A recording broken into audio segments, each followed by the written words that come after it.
And, that wasn't the only little clip here that I wanted to start with because we're all excited about Texas and Oklahoma coming into the SEC and what that will mean for the nation's best football conference.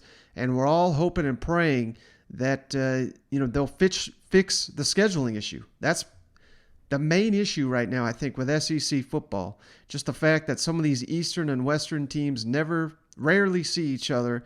And there's players that go their career, and now we got guys in 6th and 7th seasons, and they're still not getting to every SEC camp. It's really a shame.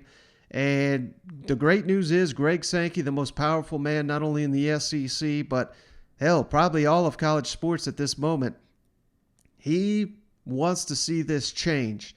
So let's kick it over. He was recently on Matt Hayes' radio show, XL Primetime in Jacksonville. This is Greg Sankey talking about the need to change up SEC scheduling.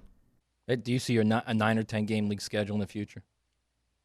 I've asked our athletics directors, even at our presidents and chancellors level, to take a step back and look at the big picture. I start, Matt, from we need to rotate teams through our campuses with greater frequency.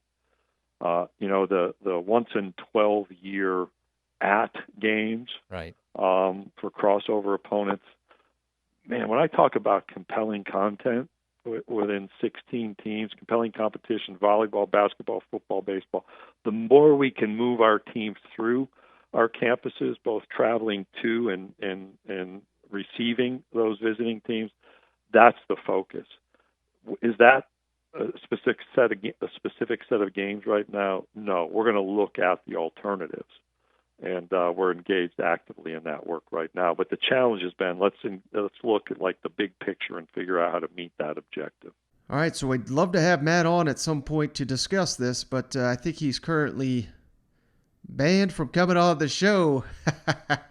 If that ban ever gets lifted, I'd love to have him back on the show. He's been on the show before. So, but this is curious comments here, and given the fact that Texas and Oklahoma, everybody publicly they have to say they're coming to the SEC in 2025.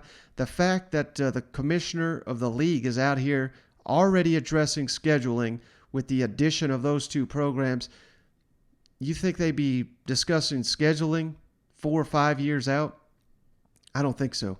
I think this is just the latest indication. They can't say it publicly because Texas and Oklahoma still legally contracted to the Big 12 till 2025.